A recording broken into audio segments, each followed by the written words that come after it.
In this video, we'll cover differentiation in PyTorch. We'll talk about simple derivatives and partial derivatives, and we'll go over a cool hack that allows you to calculate the derivative of a function for multiple values. So let's go over derivatives. So we have the function y, which is a function of x, and we can calculate the function at the value of x equals 2, and we get the value of 4. And we can also obtain derivative when x equals 2 as follows. So PyTorch uses a dynamic graph, and we're not going to get into the details of what it actually does, but basically every time you calculate the derivative of a function, it calculates this value over here. So let's see how to do that in PyTorch. So I'll create a torch tensor with a value of 2, and we set the parameter requires grad equal to true. And what this does is it stores all the operations associated with the variable, and I recommend you check out the PyTorch documentation if you want more details on that. We have the function of x. Now, it's a little confusing. Y actually contains a value, and we call the method backwards on y. And what this does is it calculates the derivative of y with respect to x when x equals 2. We can get access to the derivative by using the attribute .grad, and this will give us the value of the derivative of y with respect to x at the value of 2. And just to note, I always get confused. To get access to the derivative of y with respect to x, we use x.grad, not y.grad. So try to remember that.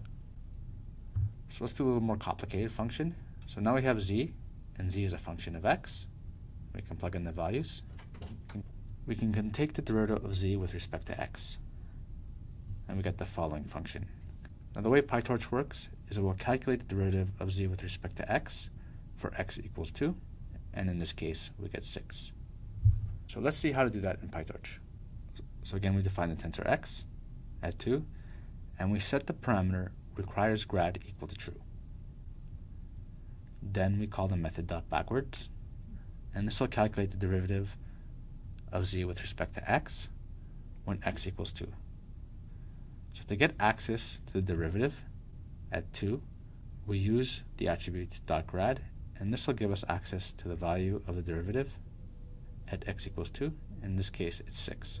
So if you want to retain the graph, you'll have to zero out the gradient, and that has to do with how PyTorch calculates gradients. And also check out the parameter requires grad equals true in the PyTorch documentation, but we're not going to cover that. Now let's talk about partial derivatives. So we have a function of two variables, u and v. Instead of calculating derivatives, we calculate partial derivatives, and here is the partial derivative of u and the partial derivative of v. So let's see how to calculate these values for a particular value of u and v in PyTorch. So we define two tensors, u and v, and we set the parameter requires grad equal to true, and the values we're going to use are 2 and 1. So in this case, the function equals 3. So we call the method .backwards, and this will differentiate the graph with respect to those 2 points, and then it'll actually have these two values. Now, to get access to the derivative of f with respect to u, where u equals 1 and v equals 2, we take the variable u, and we use the attribute .grad, and this will give us access to the partial derivative of u at those 2 points, and we get 4. Similarly, we can also get the partial derivative of f with respect to v at points 1 and 2. We simply call v.grad, and it will produce the following output. So sometimes you might want to take a derivative with respect to an entire function. So there's a little cool hack, but before we do that, we have to review some properties of derivatives. So PyTorch only takes the derivative of scalar functions. So we have a scalar function, and the partial derivative of y with respect to each variable is given as follows. So it turns out when you call the function .backwards, it actually outputs a tensor value. And each element of the tensor corresponds to the derivative of that variable. And if you're familiar with a gradient, that's exactly what we're calculating. And we'll go over the gradient in later sections. So we have our values. And as I mentioned before, PyTorch calculates the derivative of a value. So let's say we have the value for x1 equals 1, x2 equals 2, and x3 equals 3.